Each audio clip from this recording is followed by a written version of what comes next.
Durrës, Fier, Elbasan. Këtu përcaktohet. Këtu më merren tash me këto gjëra. Kreshnik, prap së bashku, Pusteci, një koment shumë shkurt dhe pastaj te këto tre qaqe që përmendin dhe miqtë e panelit, pra Durrës, Elbasan dhe Tirana. Shikon, në radhë parë një herë, do doja që publiku mos ndikohet nga exit pollat. Do më thënë, dua këtu t'jap një qëndrim sa më të ftohtë, sepse 4 vjet më parë, i njëjti exit poll, nga e njëjta organizat, nxori fitues opozitën dhe sidomos e nxori në Tiranë, dhe rezultati ndryshoi krejtësisht i ndryshëm. Pësoja fitoj thellë, e nuk fitoj PD-ja. Shiko, që ta sqaroj pak Kreshnik, duket sikur po bëhet. Po pra tani se është shumë e rëndësishme.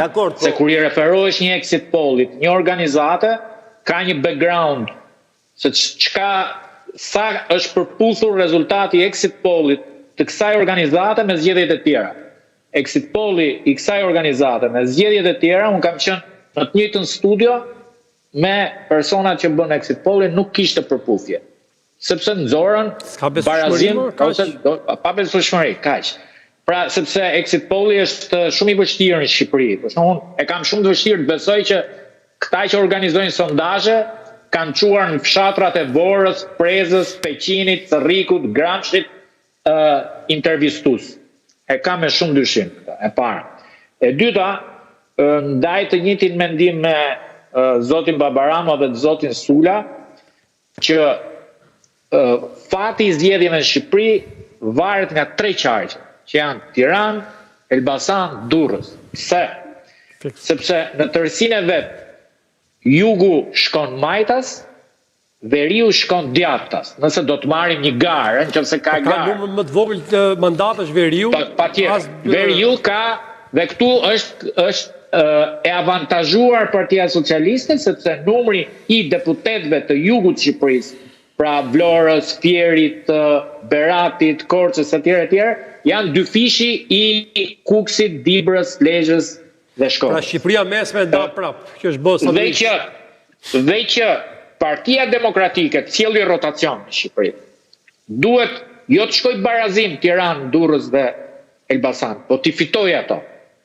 Nëse opozita nuk kalon në epërsi në Tiranë, Elbasan dhe Durrës, qeveria s'ka nevojë të fitojë fare, bëu sigur të baj balancin te këto, i ka fituar zgjedhjet se i fiton me jugun. Pra, a është sot ka besim njëri që PD-ja fiton në Elbasan, Tiranë? Për mua, Niku, problemi do të jetë Tirana dhe Durrësi, sepse është pa lezetshme, po thonë. Pa lezetshme totalisht, kurse Elbasani është mbyllur për mua, siç e njoh unë Elbasanin me pllumb. Shiko, për opinionin tim. Kurse Durrësi me Tirana është doni opinionin tim.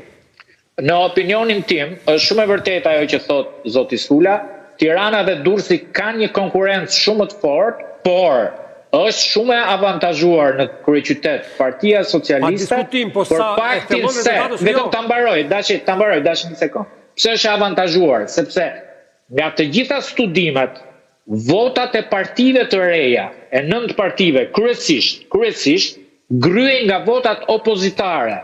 Pra, elektorati i majt socialist nuk lëviz nga Istikami. Domethënë ata i kanë në kontroll me statistika, ose ka një përqindje shumë të ulët, sepse kanë administratën, mos harrojmë në Tiranë, është përqindja më e lartë e punonjësve që punojnë në shtet. Bëllë sigur familjarët e tyre ata të marrin vota, shkojnë 150.000 vota vetëm me administratën dhe punonjësit. Dhe në tërsinë e vet, votat e partive të reja, të Partisë Mundësia, të Partisë Shqipëria Bëhet, të Partisë Lulzim Bashës, të Dashejit, Enkelej Dalibejait, të gjitha këto në tërsinë e vet, të Endri Shabanit, këto janë vota djatha, janë vota opozitare. Dhe unë nuk dua të them sa arrin rezultat këto, po sa do të marrin këto, ato mira vota i ulin mundësinë e marrjes mandateve të Partisë Demokratike dhe në asnjë rast nuk e lejojnë atë që të kalojnë në epërsi. Tirana mos harrojmë një gjë, është kthyer në një lloj bastioni. Tirana në kohën e Albert Brojkës është një bastion i majt, qoftë në pushtet lokal, qoftë në pushtet qendror. pra nuk mbahet mend me statistika kur të ketë qenë fitoria e fundit e demokratëve. Dhe duke pasur parasysh një PD, duhet kemi parasysh që Berisha po merr maksimumin e mundshëm.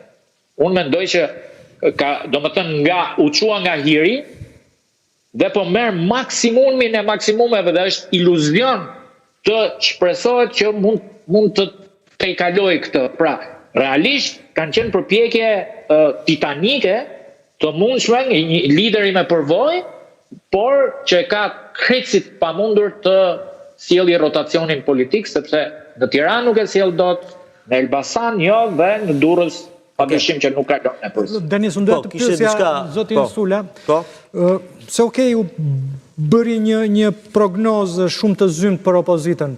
Mirë, po në këtë rezultat, në këtë zymtësi, ndikojnë ato që pretendon opozitat, jo bandat, jo ka faktorët kësa radhe, është ndryshe apo ata kanë vepruar si përherë? Për mua, mund të vlerësojnë rolin, ose mund të ketë diskutime, mund të ketë edhe opinionet të ndryshme, por po ju them që krijimi i task forces dhe është fjala urt popullore që frikën e ruan vreshti, përfshirja e SPAK-ut ka dhënë një rezultat pozitiv.